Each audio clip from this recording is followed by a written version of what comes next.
D'abord, sondage express. Qui se considère comme timide ici? Ah non, pas du tout. Non, il n'y a pas de timide. Un peu timide. À l'adolescence, j'ai pu être un peu timide. Ouais. On n'en parlera pas.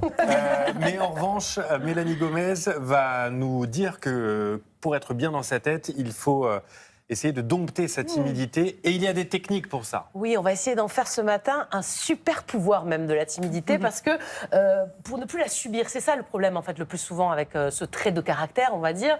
Quand on est vraiment dans cette spirale permanente du je n'ose pas, ça peut vraiment compliquer tout. Ça peut compliquer les réunions au travail, ça peut compliquer les rencontres. Que Les ce relations soit, sociales. Quoi. Voilà, amicales, amoureuses, même l'administratif, ne serait-ce que prendre rendez-vous chez un banquier, ça peut être une torture. Alors déjà, si vous êtes timide, le plus important, c'est de savoir que vous n'êtes pas seul. On estime que 60% des Français, jusqu'à 60%, parce que ce sont des sondages, donc c'est assez subjectif la timidité, se déclarent donc timides. Voilà, alors c'est quoi la timidité? On va essayer de définir les choses. Les psys expliquent que c'est la peur des situations nouvelles, où on pourrait être jugé finalement, avec bien sûr une bonne dose de manque de confiance en soi. Voilà, ça c'est la définition. Alors c'est sûr que ça peut être sacrément compliqué dans la vie, la timidité. Qu'est-ce qu'on peut faire? Est-ce que vous avez des petits exercices à nous donner? J'ai même 2 exercices, on va y venir, mais d'abord j'ai un petit message d'espoir pour tous les timides qui nous regardent ce matin. Sachez que la timidité, ça n'empêche en rien de réussir. Premier exemple avec le chanteur Vianney, qui l'a dit déjà dans plusieurs interviews.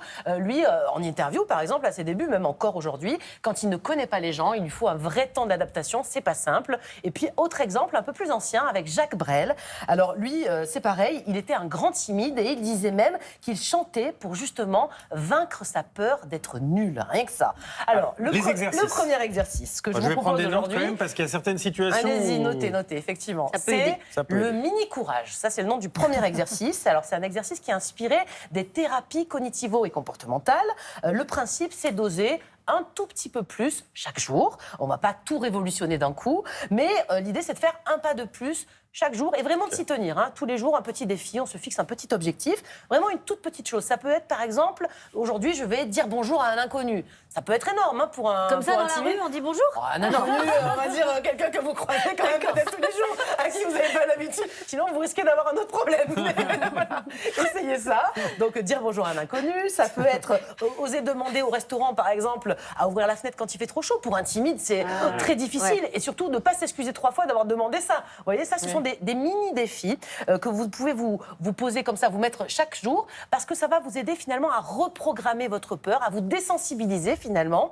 Votre cerveau va finir par enregistrer que c'est pas dangereux du tout ce genre de situation.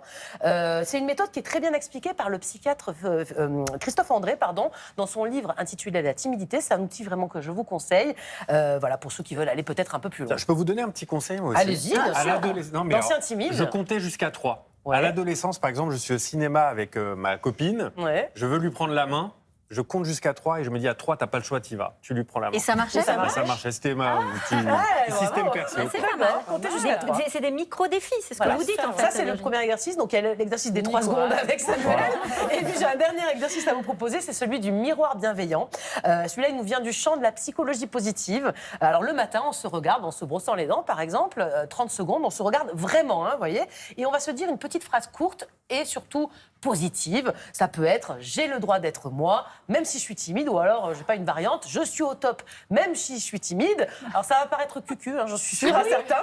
Voilà, vous le disiez, mais franchement, qu'est-ce que ça coûte d'essayer? Qui va vous juger devant votre salle de bain, là, à part vous-même, peut-être? Donc, essayez. En fait, ce qu'on attend avec ce type d'exercice d'auto-persuasion, comme ça, en psychologie, c'est finalement que ça va avoir un effet sur la confiance et la posture. Ça fonctionne parce que finalement, les timides, vous savez quoi, qu'est-ce qu'ils ont? Ils sont souvent très durs avec eux-mêmes, en fait. Et donc, c'est ça, ce type d'exercice de bienveillance, c'est se parler à soi avec bienveillance, comme on parlait facilement à un ami. Avec les gens, on est souvent agréable, bienveillant. Avec soi-même, on est très dur. On se parle mal parfois. Voilà, donc il faut se forcer comme ça à se parler bien. Et ça va aider finalement à faire taire cette petite voix qu'on a dans la tête. Vous savez, cette méchante voix qui passe ce temps finalement à vous juger. Faites-la taire une fois pour toutes. Merci Mélanie Gomez. Et ça permet quand même, dans un monde où chacun parle plus fort que les autres, de se dire aussi que la douceur des timides est aussi une grande qualité humaine.